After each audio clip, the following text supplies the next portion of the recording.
महात्मा बुद्ध कहते थे the mind is everything, what you think you became. हमारा मस्तिष्क हर चीज़ है, आप जैसा सोचोगे वैसा ही बनोगे। यह बात आज कितनी प्रासंगिक है वह आप खुद से भी जोड़कर देख सकते हैं। दोस्तों, महात्मा बुद्ध एक ऐसे शख्सियत, एक ऐसे व्यक्तित्व जिन्हें आज विश्व भर में पूजा जाता है। एक ऐसा व्यक्तित्व जिन्होंने एक विचारधारा के आधार पर, एक संदेश के आधार पर एक धर्म की नींव ही खड़ी कर दी। दोस्तों, महात्मा बुद्ध का जन्म 563 BCE में लुम्बिनी, नेपाल की तराई में हुआ था। उनका जन्म एक राजघराने में हुआ था। दोस्तों, इनके बारे में अनेक कहानियाँ आपको मिलेगी कि जब उन्होंने जन्म लिया था तो ऋषि मुनियों ने उनके पिता को यह संदेश दिया था कि इन्हें बाहरी दुनिया से अलग रखे, क्योंकि हो सकता है ये कभी भी घर को त्याग सकते हैं। यह एक साधारण बालक नहीं है। दोस्तों, इस तरह की कहानियाँ तो आपको अनेक मिलेगी, लेकिन आज हम कहानियों की बात नहीं करेंगे। आज हम गौतम बुद्ध के द्वारा बताए गए शिक्षा की बात करेंगे। आज हम लोग गौतम बुद्ध के द्वारा बताए गए पॉलिटिकल थॉट की बात करेंगे। आज हम लोग उनके द्वारा बताए गए स्टेट के निर्माण, स्टेट कैसी होती है उसके बारे में बात करेंगे।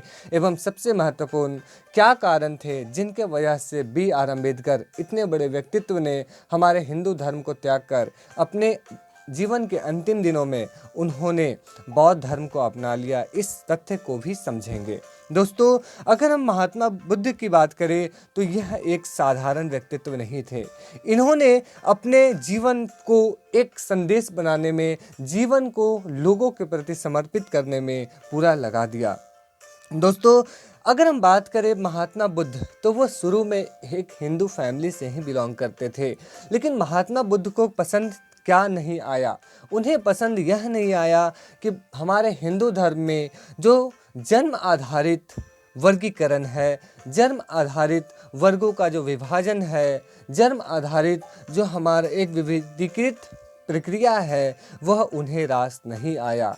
एवं उन्होंने इसी जन्म के आधारित विभाजन को, जन्म के आधारित भेदभाव को, ब्राह्मण, क्षत्रिय, वैश्य और शूद्र को समाप्त करने के लिए उन्होंने एक नई धर्म की स्थापना की, जिसे हम लोग बौद्ध धर्म के नाम से जानते हैं, जहां पर हर कास्ट के लोग, चाहे वो कोई भी हो, उन्हें एक जैसा देखा जाता है। दोस्तों, हम उनकी बात करें तो वो खास करके जो सोशल अंडरस्टैंडिंग है, जो हमारी सोशल इनइक्वालिटी जो है हमारे हिंदू सोसाइटी में, उसको लेकर वो काफ़ी रोषित थे एवं उन्हीं के आधार पर उन्होंने अपनी पूरी विचार दी। दोस्तों, इनके बारे में सबसे पहले हम लोग समझते हैं कि उन्होंने स्टेट के बारे में क्या कहा, कि राज्य क्या होता है एवं उसकी उत्पत्ति कैसे हुई। दोस्तों, इस बारे में बड़ी दिलचस्प कहानी है। जैसे हम लोग हॉब्स, लॉक, रूसो जैसे विचारकों को पढ़ते हैं कि उन्होंने राज्य को एक कृत्रिम संस्था माना, उसी प्रकार से गौतम बुद्ध भी उस समय राज्य को एक कृत्रिम संस्था मानते हैं। दोस्तों, गौतम बुद्ध बताते हैं कि जब ह्यूमन प्राकृतिक नेचर में था, जब वो अपने नेचुरल स्टेट में था, तो वह एक आइडियलिस्टिक स्टेट में था, वह स्वर्ग में जी रहा था। लेकिन जैसे जैसे उनकी संख्या बढ़ी, लोगों में जैसे जैसे परिवार का निर्माण हुआ, उनके अंदर संपत्ति अर्जन करने की होड़ बढ़ने लगी। और जब संपत्ति अर्जन करने की होड़ जब बढ़ने लगी, तब लोगों के अंदर ग्रिड यानी कि लालच घुसता चला गया। जब लालच घुसता चला गया, इससे अमीर वर्ग और गरीब वर्ग, 2-3 वर्गों का निर्माण हुआ। जब ऐसी इनइक्वालिटीज हुई तो लोगों में के बीच झड़प, छुटपुट घटनाएं जैसी कॉमन हो गई। तो अब क्या ज़रूरत पड़ा, तो लोग एक साथ मिलकर आए और आपस में समझौता किए कि अब हम लोग इस स्टेट में नहीं रह सकते, हमें कुछ इसका सॉल्यूशन निकालना होगा। तब उन्होंने सोशल कॉन्ट्रैक्ट कर, यानी कि सामाजिक समझौता कर, उन्होंने एक मार्ग निकाला और उन्होंने एक किंग, जिसे बाद में महासमत्ता कहा गया, उसका निर्माण किया। दोस्तों, तो चूंकि किंग महासमत्ता लोगों को प्रोटेक्शन देते थे, उनको स्टेट का ड्राइव करते थे, स्टेट को चलाते थे, तो इनके लिए लोग जो लोगों ने मिलकर कॉन्ट्रैक्ट की थी, उन लोगों ने मिलकर उनको टैक्स के रूप में अपने कुल उगाए अनाज का, अपने कुल उगाए चावल का कुछ हिस्सा देते थे। दोस्तों, तो इस तरह से देखते हैं कि गौतम बुद्ध ने स्टेट को एक कृत्रिम संस्था माना, एक आर्टिफिशियल चीज़ माना। इसके बाद देखते हैं कि इसके बाद वो खास तौर पर स्टेट का निर्माण क्यों करते हैं, तो वह स्टेट का निर्माण एक अच्छी व्यवस्था, एक अच्छी शासन व्यवस्था के निर्माण के लिए करते हैं। This all shows establishment of institution of kingship was based on human choice, यानी कि हमारा जो किंगशिप था वो किस चीज़ पे बेस्ड था, तो वो ह्यूमन चॉइस पे बेस्ड था। दोस्तों, अब हम लोग एक बहुत इंपॉर्टेंट टॉपिक को पढ़ने जा रहे हैं जिनके बिना गौतम बुद्ध जो है वो अधूरे से रह जाते हैं, तो आप वीडियो पे बने रहिएगा दोस्तों। तो सबसे पहले बात करते हैं हम लोग कि आखिर इसकी ओरिजिन कैसे होती है। तो ये जो है बौद्ध धर्म की जो कॉन्सेप्ट है वो इंडिया में आज नई नहीं बल्कि ये 2500 साल पुरानी समझ में आती है दोस्तों। Based on many of the core concept of Hinduism, जैसा कि मैंने पहले ही बताया, गौतम बुद्ध खुद एक हिंदू फैमिली से बिलोंग करते थे, तो वो जितने भी अपने कॉन्सेप्ट को बनाए वो हिंदू धर्म के बेस पे ही बनाए। बस डिफरेंस ये था, हमारे हिंदू धर्म में जाति व्यवस्था और क्लास सिस्टम लगातार बना रह गया, और बौद्ध धर्म में गौतम बुद्ध अपने इस क्लास सिस्टम को, क्लास डिवीजन को ख़त्म करने की कोशिश किए। दोस्तों, essence of Buddhism is the attainment of enlightenment, यानी कि बुद्धिज़्म जो है वो कुल मिलाकर बोला जाए तो वो निर्वाण प्राप्त करने की बात करता है। निर्वाण मतलब अपने जीवन का लक्ष्य सभी का सद्भाव के साथ, अपने सबकी भलाई करने की चाहत रखने के साथ जीवन का गोल प्राप्त करने की बात करता है। Points to a way of life that avoid self indulgence and self denial, जहाँ पर लोग सेल्फ वाली बात ना करें, जहाँ पर लोग स्वार्थी वाली बात ना करें, वो सोसाइटी के लिए जिएं, वो सोसाइटी के लिए अपनी जीवन को उपयोग में लाएं। तो इस तरह से देखते हैं कि गौतम बुद्ध एक ऐसी फाउंडेशन रखते हैं, एक ऐसी धर्म की फाउंडेशन रखते हैं जो जहाँ पर ना तो कोई सुप्रीम गॉड होगा, ना तो कोई सुप्रीम डेटी होगा, यानी कि यहाँ पर हर लोग जो हैं वो स्वयं में सुप्रीम होते हैं। इसके साथ साथ गौतम बुद्ध ने बताया है 4 मेन फिलॉसफी, उनकी जो बात है वो 4 नोबल ट्रुथ्स की बात करते हैं। गौतम बुद्ध ये मानते हैं कि संसार में सुख एवं दुख का जो मेन कारण है वो लोगों की चाह है। तो इस तरह से उन्होंने 4 नोबल ट्रुथ्स यानी कि 4 सत्य की परिभाषाएं दी हैं। सिद्धार्था फिलॉसफी, दोस्तों सिद्धार्थ कौन है, तो सिद्धार्थ गौतम बुद्ध का ही नाम है। Siddhartha philosophy of the nature of human suffering and its relation to desire is articulated by these 4 statements. Gautam Buddha कहते हैं life is full of pain and suffering, मतलब अगर आप जीवित व्यक्ति हो, अगर आप जीवित प्राणी हो, तो आपके जीवन में पेन और सफरिंग का आना कंपलसरी है। इसके बिना आपका जीवन अधूरा रह जाएगा, यानी कि हर लोगों के जीवन में पेन और सफरिंग आते ही है। और पेन और सफरिंग का कारण क्या है, तो पेन एंड सफरिंग का कारण आपकी डिजायर है, आपकी इच्छा है, आपकी लालच है, आपकी चाहत है। तो ऐसी बात गौतम बुद्ध करते हैं अपने सेकेंड फिलॉसफी में।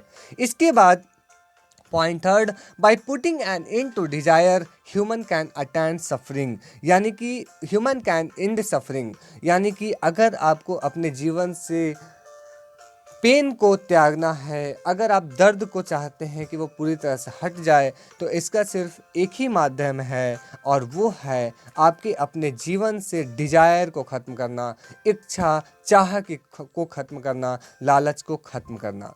दोस्तों, इसके बाद वो बताते हैं कि human can end desire in desire by following the 8-fold path. अब वो बताते हैं कि आखिर ये पेन को ख़त्म करने के लिए डिजायर को ख़त्म करना पड़ेगा। डिजायर को ख़त्म कैसे किया जाए, तो इसके लिए उन्होंने 8-fold पाथ बताए हैं, 8 मार्ग बताए हैं, जिन्हें हम लोग अष्टांगिक मार्ग के नाम से जानते हैं। दोस्तों, इस टॉपिक को काफ़ी ध्यान से समझिएगा। वो बताते हैं कि सबसे पहली बात कि हमें राइट व्यू यानी कि अपनी सोच, अपनी दृष्टि को सही करना होगा एवं ट्रुथ को जानना होगा। जिस दिन से हम लोग ट्रुथ को जानना शुरू कर दिए, उस दिन से हमें हमारे अंदर डिजायर खत्म होने लगेगी एवं हमारा पेन ऑटोमेटिक कम होने लगेगा। इसके बाद वो बोलते हैं राइट इंटेंशन, यानी कि हमारी जो इंटेंशन होनी चाहिए किसी के प्रति वो एकदम सही होनी चाहिए। हमें सिर्फ स्वार्थी नहीं होना चाहिए, हमें सभी की कल्याण की बात सोचनी चाहिए। इसके बाद राइट स्पीच, यानी कि अगर आप दूसरों के साथ प्रेम की भाषा बोलोगे, राइट स्पीच रखोगे, तो उससे हमेशा आपको सुख ही मिलेगा। वो उससे आप जो है रेफ्रेन फ्रॉम अनकाइंड और नेगेटिव स्पीच से आप बचोगे, यानी कि आप लोगों के साथ सद्भाव के साथ जीवन जियोगे। इसके बाद वो बताते हैं अपने फोर्थ पॉइंट में राइट एक्शन, यानी कि आपको जीवन में जो भी कर्म करने होंगे वो सही कर्म करने होंगे, जिसमें आप सभी का रिस्पेक्ट करेंगे, चाहे वो आपसे कितना भी छोटा हो, चाहे वो आपसे कितना भी बड़ा हो। इसके बाद वो बताते हैं अपने फिफ्थ पॉइंट में राइट लिवलीहुड, यानी कि एक सही जीवन, work for the good of others. आप दूसरों की भलाई के लिए, दूसरों की अच्छाई के लिए कर्म करो, आपके जीवन से जो दुख है वो ऑटोमेटिक खत्म हो जाएगा। इसके बाद वो बोलते हैं राइट एफर्ट, मतलब आपके जीवन में जो भी प्रयास आपको करना है, आपको जो भी अपना ताकत लगाना है वो सही दिशा में लगाएं। Exert oneself in freeing the mind of evil egocentric thought, मतलब आपके अंदर जो ये चीज़ें हैं वो सही मार्ग पर लगाएं। इसके बाद वो बताते हैं अपने सेवन्थ पॉइंट में राइट अवेयरनेस, और ये सबका जो फाउंडेशन है वो कहाँ पर है, जब आप सच्चाई को जानते हुए आप अवेयर रहोगे, आप जागरूक रहोगे। तो right awareness is the very important thing among them. Evaluate once thought beyond the hedge of emotions and mood, मतलब आप बिना इमोशंस में आए, बिना मूड में आए आपको क्या करना है, तो आपको खुद को पहचानना है, खुद को जानना है। इसके बाद राइट मेडिटेशन, और इसके साथ साथ आपको क्या करना है, अपने ऊपर कंट्रोल करने के लिए आपको मेडिटेशन का सहारा लेना है, आपको मेडिटेट करना है, आपको स्वयं को जानना है। तो उम्मीद है दोस्तों ये जो बात है एट फोल्ड पाथ वो काफ़ी इंपॉर्टेंट समझ में आई होगी आपको, और काफ़ी व्यवहारिक भी समझ में आई होगी, और आप में से कई सारे लोग इन सारी बातों को अपने जीवन में पहले से भी अपना रहे होंगे। दोस्तों इसके बाद एक और बात है कि वो आखिर किंग कैसे चाहते थे, वो कैसे किंग के निर्माण करना चाहते थे। तो दोस्तों जैसे कि मैंने पहले बताया कि उन्होंने स्टेट का क्रिएशन ही किया है लोगों की भलाई के लिए, एक अच्छे जीवन को प्रदान करने के लिए। तो जो किंग थे वो पब्लिक चॉइस पे बेस्ड थे, सोशल कॉन्ट्रैक्ट पे बेस्ड थे, बट किंग का जो एक ध्येय था, किंग का जो एक एम था, किंगशिप का जो एम था, वो सिर्फ और सिर्फ लोगों की सार्वजनिक कल्याण करना था, एक अच्छे माहौल के निर्माण करना था, जहां लोग निर्वाण को प्राप्त कर सके, जहां लोग अपने आप को प्राप्त कर सके। The king was responsible for collecting taxes, इसके साथ साथ किंग को यह रिस्पॉन्सिबिलिटी थी कि वो अपने एरिया में टैक्स का कलेक्शन करे, क्योंकि टैक्स के कलेक्शन के बिना वो अपने स्टेट को डराइव कर कैसे सकता है। पैसा है, जहाँ पैसा है वहीं पर सब कुछ संभव है, पैसे के बिना संभव नहीं है। इसके साथ साथ the moral duty was put punish to deserve who be punished, मतलब वो लोग जो पनिशमेंट की मतलब जो पनिशमेंट के लायक हैं, जिन्हें एक्चुअली में पनिश किया जाना चाहिए, उनको पनिश करना, उनको दंड देना भी एक मोरल किंग का काम है। एक मोरल सोसाइटी में अगर कोई गलत कुछ काम करता है तो उसे दंड देना, उसे सज़ा देना भी किंग का काम होता है। इसके साथ साथ he is also responsible for socio economic welfare of population bye crediting human agency, यानी कि वो सोशियो इकोनॉमिकल कंडीशन लोगों की सुधार करने के लिए वो प्रयासरत रहनी चाहिए। तो मैंने यहाँ तक बात की ड्यूटीज ऑफ किंगशिप। अब बात करते हैं बी आर अम्बेडकर। दोस्तों आपको जैसा कि पता है कि बी आर अम्बेडकर हमारे देश के संविधान के पिता कहे जाने वाले एक ऐसे व्यक्तित्व हैं जिन्होंने आजीवन जो ये कास्ट सिस्टम है, चूँकि वो एक महार जनजाति से बिलोंग करते थे जिन्हें शूद्राज यानी कि काफ़ी नीच में देखा जाता था। दोस्तों ये अपने जीवन भर डिस्क्रिमिनेशन को फेस किए थे।